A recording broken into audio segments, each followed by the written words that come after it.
A região da Mal está em constante alerta e monitorando a evolução de novos casos da Covid-19 no município e também em toda a região. O município vizinho de Chapecó, em Santa Catarina, e Nonoai, aqui no Rio Grande do Sul, já estão em colapso.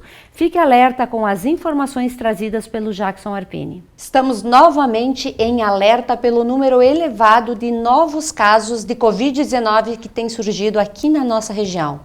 Nós convidamos um membro do comitê da AMAL, Jackson Arpini, para reforçar esta situação e falar um pouquinho da importância de cada um de nós fazermos a nossa parte neste momento de calamidade pública. Bem-vindo, Jackson.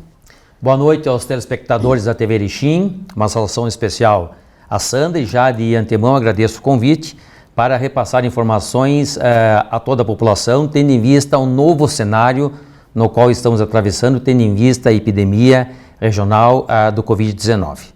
Jackson, a princípio a gente acabou de sair de um feriado grande, um feriado de 4, 5 dias para algumas pessoas. Ainda não é reflexo desse feriado esse aumento de casos que tem surgido?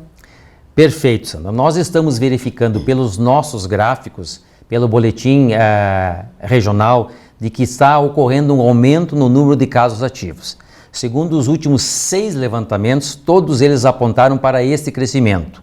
Nós, no início de fevereiro, no dia 1º de fevereiro, nós estávamos com 170 casos ativos para esta região monitorada, 34 municípios, aproximadamente 240 mil habitantes. Certo. Nós, segundo o último boletim, chegamos a 517 casos ativos. Então, nós estamos verificando pelos gráficos, pelos indicadores, um crescimento ou um novo desenho na curva epidemiológica dos casos ativos. É importante colocar que nós ainda teremos que verificar os reflexos deste feriado de carnaval, momento que oportunizou o deslocamento de pessoas para o litoral e para outros locais. Isso vai acarretar em alguns desdobramentos, e nós estamos também verificando situações na nossa região. Aqui falo com relação ao município de Nonoai, que pertence à região 16, que tem apresentado casos expressivos para a Covid-19, tem uma sobrecarga do sistema hospitalar daquela localidade, e também nós estamos analisando com muita precisão e um contato permanente com o município de Chapecó, que se encontra num cenário crítico, com sobrecarga do sistema de saúde, que também terá reflexos e desdobramentos na nossa região. Jackson, pacientes de Chapecó e Nonoai estão vindo para Erechim? Importante colocação, até para esclarecimento das pessoas que estão nos assistindo.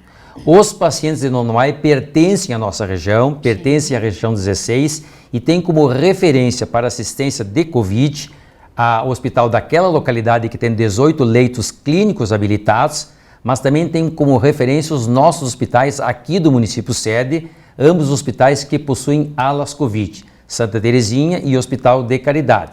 Claro que pelo sistema público, Hospital Santa Terezinha, e pelo sistema privado, Hospital de Caridade. Então, os nossos hospitais estão acolhendo pacientes do Nonoai quando ocorre um agravamento do quadro clínico, no qual esses pacientes não podem ser atendidos naquela localidade.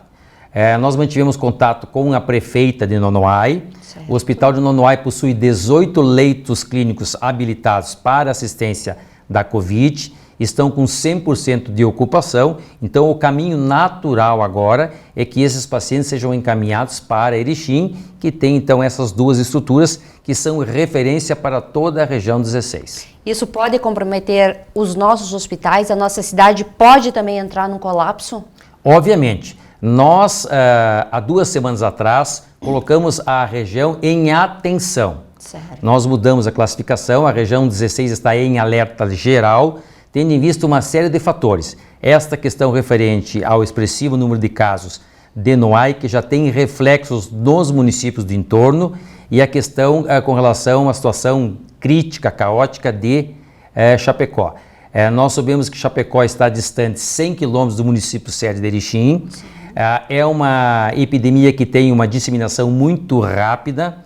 há uma interlocução permanente entre os municípios Chapecó, Erval Grande e Chapecó, até por causa dos frigoríficos e da atividade profissional de muitos munícipes da nossa região. Certo. E isso vai ter, como já mencionei, desdobramentos. O município de Erval Grande já percebe um incremento no número de casos ativos, como também já ocorre com o Rio dos Índios, que é muito próximo a Nonoai. Então, por uma série de fatores, nós colocamos a nossa região em alerta, porque nós precisamos nos antecipar aos fatos. Nós precisamos da colaboração da população neste momento. É um momento no qual estamos em alerta por uma série de fatores. Nós tivemos nos últimos 13 dias 11 óbitos em decorrência da Covid. Então, uma série de subsídios nos levam ou nos dão sustentação para colocar a região 16 em alerta. Estamos na bandeira vermelha. Permaneceremos na próxima semana. O que a gente pode fazer para lidar com toda essa situação nesse momento tão caótico? Todos são sabedores que a classificação do Estado analisa vários indicadores. Indicadores da região, da macro-região e também do Estado. Pelos indicadores, provavelmente nós ficaremos classificados em bandeira vermelha, o que significa alto risco de contágio. Nós temos o nosso universo monitorado nos 34 municípios. Nós temos o município de Nonoai, que por decreto municipal adotou uma bandeira mais restritiva. Sim. Uma bandeira preta, altíssimo risco de contágio pelas circunstâncias daquele município. Então, na nossa expectativa, haverá essa classificação de bandeira vermelha pelo cenário no qual nós estamos atravessando. Nós tivemos 2 picos desde o início do processo pandêmico, 2 picos de casos ativos. Em meados de julho de 2020, nós tivemos 543 casos ativos. Depois nós conseguimos, mediante uma força-tarefa e uma ação regionalizada, integrada e articulada, reduzir esse número e chegamos a um patamar de 50 casos ativos. Logo na sequência, houve uma negligência, uma flexibilização, um descuido por parte da população e nós tivemos um segundo pico muito mais grave, no qual atingimos 1.081 casos ativos. Isso ocorreu em novembro. Sim. Nós estamos nos aproximando de um terceiro pico, porque nós já estamos com 517 casos ativos. Nós temos que agora monitorar os reflexos do carnaval e tudo leva a crer, pelas circunstâncias, pelos dados e pelos gráficos, que nós vamos ter ainda nos próximos dias um incremento maior de casos ativos. Por esta razão, não tem como não chamar a atenção da população, da comunidade em geral, no que diz respeito à adoção dos protocolos. Nós estamos verificando o que está ocorrendo em Chapecó, é uma cidade a 100 quilômetros. Também tem uma situação de incremento de novos casos em Concórdia e nós estamos inseridos neste universo, dado o distanciamento geográfico. Todo cuidado neste momento é pouco, as pessoas têm que adotar com a maior rigidez os protocolos sanitários para que não percamos aquilo que já conquistamos, ou seja, indicadores positivos. Voltamos àquela velha e batida tecla. Festas clandestinas e aglomeração ainda estão acontecendo e acontecendo com muita frequência. Nós estamos verificando, até por relatos da Brigada Militar, certo, que tem assento no Comitê Regional, que tem aumentado o número de denúncias e, infelizmente, nós estamos verificando que parte da população, especialmente os jovens, não estão adotando as medidas recomendadas. E como nós estamos diante de uma pandemia, nós não vencemos a pandemia, nós precisamos da colaboração também deste público, porque essas pessoas podem contrair a enfermidade, podem levar o vírus para suas residências e nós sabemos que as pessoas com idade um pouco mais avançada poderão ter um agravamento do quadro clínico. Importante colocar neste momento para as pessoas que nós já estamos com taxa de ocupação de leitos de UTI de aproximadamente 60%, é o número que preocupa. Nós temos uma estrutura finita quando falamos em leitos de UTI. Toda a nossa região possui apenas 2 hospitais que disponibilizam esta estrutura de retaguarda técnica mais especializada, que são as UTIs, que é o Hospital de Caridade e que é o Hospital Santa Terezinha. Portanto, nós temos que trabalhar na prevenção. na precaução, para que não ocorra na nossa região o que tem ocorrido com outras regiões Brasil afora. Com certeza. Volta às aulas acontecendo também nesse período. Tem possibilidade de a gente ter algum problema e aumento de casos em virtude desta volta? Realizamos hoje pela manhã uma reunião do Comitê Regional, juntamente com a 15ª Coordenadoria Regional de Educação, com todos os secretários de Saúde e de Educação da região de abrangência, no sentido de aproximar as pastas Educação, Saúde, Saúde e Educação. Há uma expectativa para o retorno, há muita preocupação e muito anseio por parte da comunidade escolar, e nós estamos vendo que em alguns municípios onde já ocorreu esse retorno, ocorreu com uma certa tranquilidade. O que é importante colocar que todas as escolas têm um plano de contingência. Esse plano de contingência versa, disciplina as normativas e os protocolos, e eles devem ser seguidos com o maior rigor, no que diz respeito especialmente ao distanciamento social. Houve alteração de alguns decretos por parte do governo do estado, mas não houve alteração no que diz respeito à utilização da área física. Então há que se respeitar a distância de 1,5 m entre uma classe e outra, para que não haja risco de contágio. Nós estamos verificando em alguns municípios, e aqui trago como exemplo Erval Grande, que retornou às atividades, como tem verificado um aumento no número de casos ativos, está analisando o cenário para adotar algumas medidas ou algumas estratégias, caso haja necessidade. Nos demais municípios que já retornaram, até o presente momento, está dentro de uma normalidade. Houve uma adesão de boa parte da comunidade escolar, poucos alunos não retornaram às atividades por a iniciativa da própria família, mas é importante que se mantenha isso monitorado e que se observe através dos indicadores, para que a gente possa então traçar ações e estratégias de enfrentamento e também de prevenção. Aquela pergunta que toda a população está se fazendo: e as vacinas? A questão das vacinas é importante colocar que nós iniciamos um processo de imunização. Então, o primeiro chamamento que nós fizemos para a comunidade é que poucas pessoas foram imunizadas, e isso está dando uma sensação de segurança para parte da população. Porém, nós estamos em pleno combate do novo coronavírus. Nós vacinamos grupos prioritários. Isso corresponde a uma parcela muito pequena da população, quando falamos de todo o contingente populacional. Houve uma cobrança por parte de todos os governadores, junto ao Ministério da Saúde, para que haja um aporte maior de imunizantes. O Ministério da Saúde apresentou um cronograma aos governadores. Há a possibilidade real de um aumento de produção ou de aquisição desses imunizantes, para que se possa ampliar a campanha nacional de imunização. O que nós soubemos hoje é que há uma expectativa de um quantitativo bem maior, que será repassado aos estados, que por sua vez repassarão aos municípios, no intuito de atender então as expectativas da população.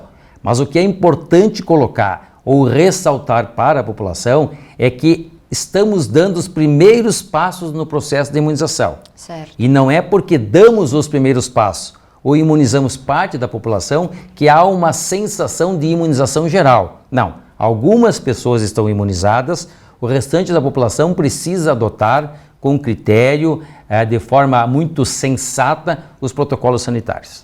Exaustão da equipe de saúde. As pessoas têm que se conscientizar que se cada um fizer a sua parte, vai ajudar também essa equipe? Sandra, importante colocação.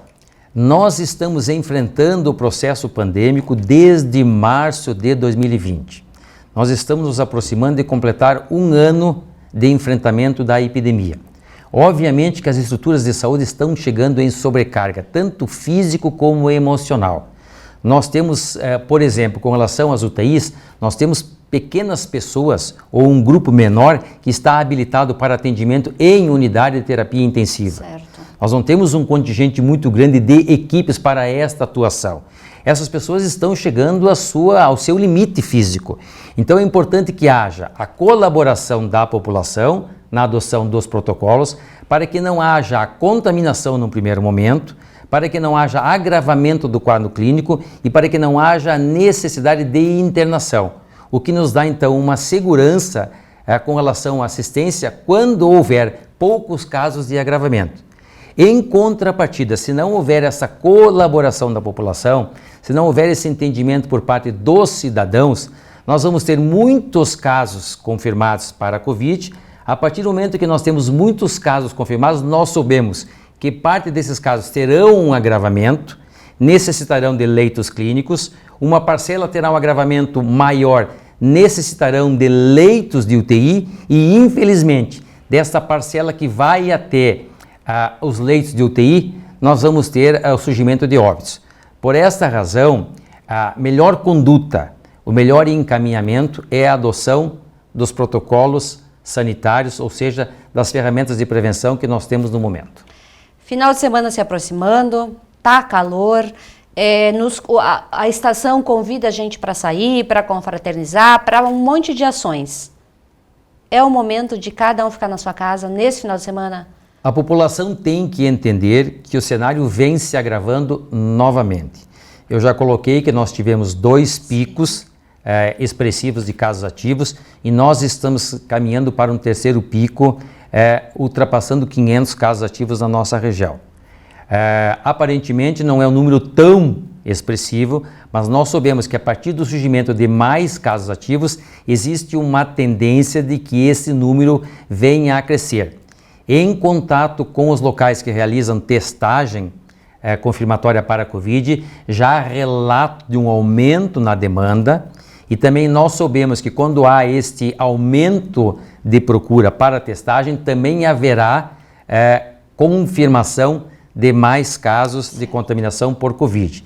Então é uma situação que vem se avizinhando, é uma situação que está acontecendo. Nós temos vários fatores, como já mencionamos, questão de Nonoai, questão de Chapecó, retorno das atividades escolares, feriado de carnaval, flexibilização ou desleixo por parte da população. Então nós precisamos ter essa compreensão, e aqui eu aproveito para fazer um apelo para que todas as pessoas neste momento de preocupação adotem as medidas preconizadas. Jackson, obrigada por mais uma vez vir falar aqui na TV Erechim sobre este assunto importante de auxílio à população e nesse momento em que a gente precisa se ajudar. Cada um tem que fazer a sua parte para a gente não colapsar o sistema. Obrigada.